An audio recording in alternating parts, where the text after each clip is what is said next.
Elena Cluyou, de la disparition au meurtre. L'affaire est récente puisqu'elle date du mois de janvier 2023. Elena Cluyou disparaît à la sortie d'une boîte de nuit près du port de Brest.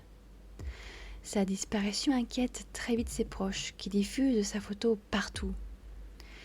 Les autorités s'inquiètent aussi également, très vite. Et ils recherchent la femme un peu partout. Les dernières images que l'on a d'Elena proviennent d'une caméra de vidéosurveillance. Elena se volatilise en pleine rue entre 6h et 6h15. Pendant les 5 premiers jours d'enquête, il n'y a rien de concluant. Puis un homme, l'air hagard, se rend au commissariat. Il avoue avoir renversé Elena par accident, d'avoir pris peur et d'avoir, au lieu d'appeler les secours, dépassé le corps, de l'avoir brûlé, puis dissimulé dans un lieu isolé. L'affaire est donc bouclée. Il y a encore un suspect et des aveux. Pourtant, après la découverte du corps, de la voiture du suspect, qu'il a pris soin de brûler, la théorie de l'accident semble disparaître aux yeux des enquêteurs, au profit d'une autre théorie, bien moins accidentelle. Au-delà de l'accident, il voit une agression qui tourne au crime. Bonsoir à toutes et à tous, j'espère que votre week-end s'est bien passé. Je suis Amanti et chaque mercredi soir je vous raconte des histoires de crimes, de disparitions et parfois de faits étranges. Aujourd'hui, je reviens sur une affaire qui date de quelques mois à peine. Une affaire qui n'aura pas de suite et qui laissera jamais place aux spéculations. Ce soir, je reviens sur la mort d'Elena Cluyou entre accident et meurtre.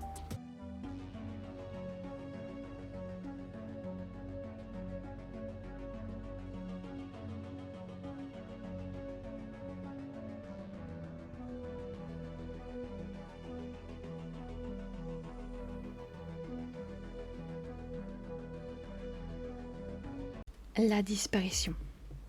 Elena Cluyou a 20 ans, bientôt 21. Elle soufflera ses 21 bougies le 1er février. L'étudiante infirmière a fait la fête ce samedi 28 janvier 2023. Elle est avec des amis au One Club à Brest. La soirée se passe super bien, le petit groupe fait la fête. Danse, boit de façon modérée ou non, finalement on s'en fiche un petit peu. Elena quitte l'établissement à 5h30 ce dimanche, soit un peu après ou avant la fermeture. Elle est vue discutant avec un homme sur le parking. Il est environ de 6h quand l'homme et elle se quittent. Et à la place de prendre la navette, comme le personnel du One lui avait conseillé, Elena préfère marcher, profiter de l'air frais. Vers 6h, les vigiles vont la voir partir toute seule et à pied. Puis, Elena disparaît. Assez rapidement, ses proches, ses amis s'inquiètent. Ils collent des affiches, signalent la disparition de leur amie dès le lendemain, soit le lundi. Les autorités, elles aussi, sont inquiètes. Et rapidement, une enquête est lancée. Une enquête, puis des aveux. La dernière trace d'Elena est au quartier de recouvrance, près de la place Prat-les-Dents. Les dernières images de vidéosurveillance s'arrêtent un petit peu avant. Le chien pisteur, lui, s'arrête au niveau de la place Prat-les-Dents. Il n'y a après plus de traces olfactives d'Elena. Une information en plus, à 6h42, elle est vue dans ce quartier par les témoins. On pourrait conclure de façon certaine qu'Elena est montée en voiture. Mais les recherches, après ces découvertes, restent vaines. Une semaine est passée et aucune trace d'Elena nulle part. C'est là qu'un premier témoignage arrive.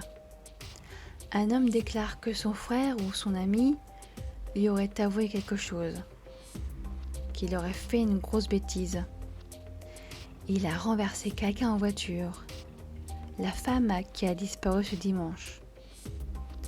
Ce frère, l'homme qui avoue, s'appelle Sylvain Legrand.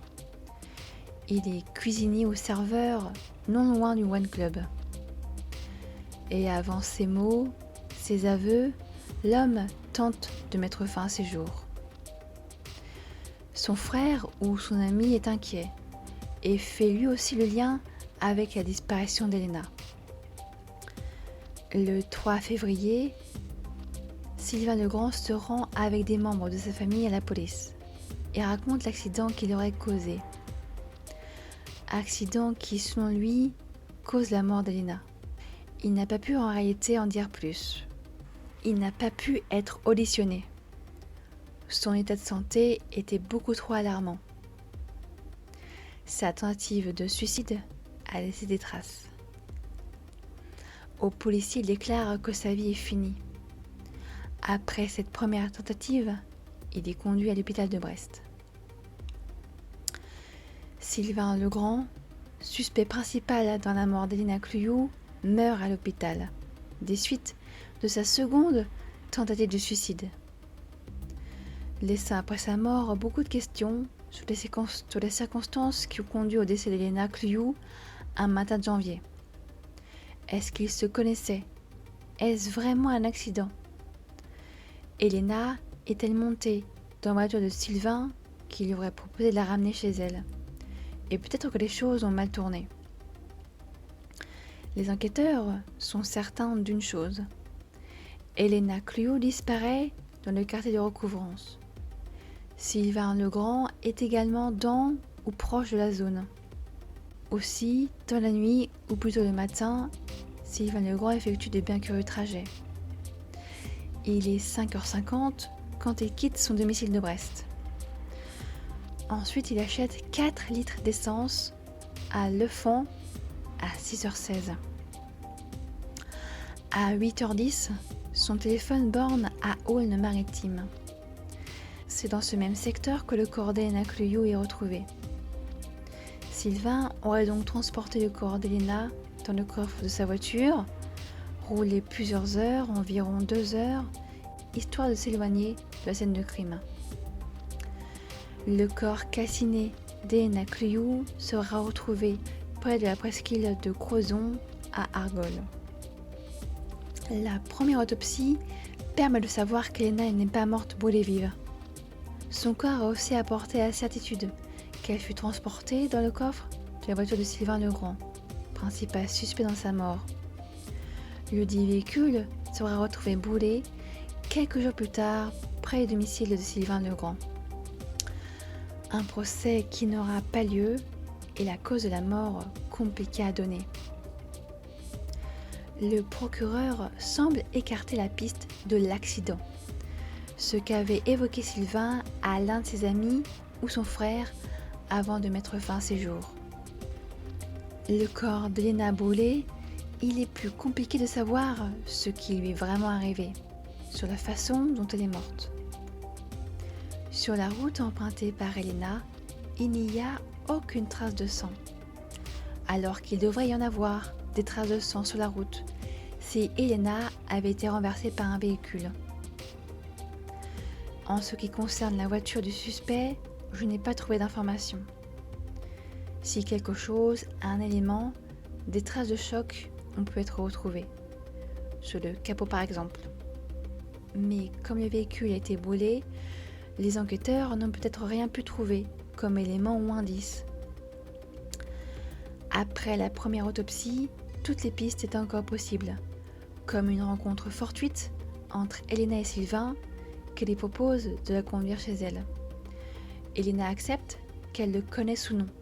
Après tout, il travaillait non loin du One Club. Elle monte dans sa voiture et les événements dérapent, conduisant à la mort d'Elena.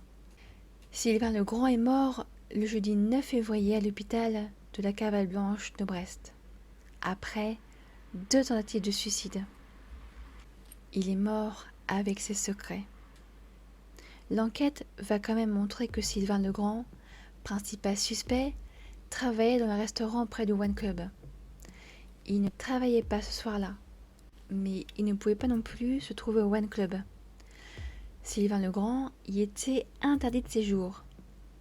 Le gérant du One Club connaissait ses penchants, son addiction plutôt à l'alcool et aux produits stupéfiants. Cependant, cette nuit-là, l'homme était en boîte de nuit, au Factory et au Triton. Il semble également avoir été vu au volant de sa voiture, et ce, à de nombreuses reprises au cours de la nuit. Elena Cluyou meurt à l'aube de ses 21 ans. Elle fêtait son anniversaire le 1er février. Le 18 février, une marche blanche est organisée à Brest. 6000 personnes ont rendu hommage à la femme qui avait disparu un dimanche à l'aube après une soirée en boîte de nuit avec des amis. Les circonstances de sa mort resteront floues. Le responsable présumé de sa mort est lui aussi décédé. Il n'y aura donc jamais de procès, pas de prison, pas de verdict, pas de justice.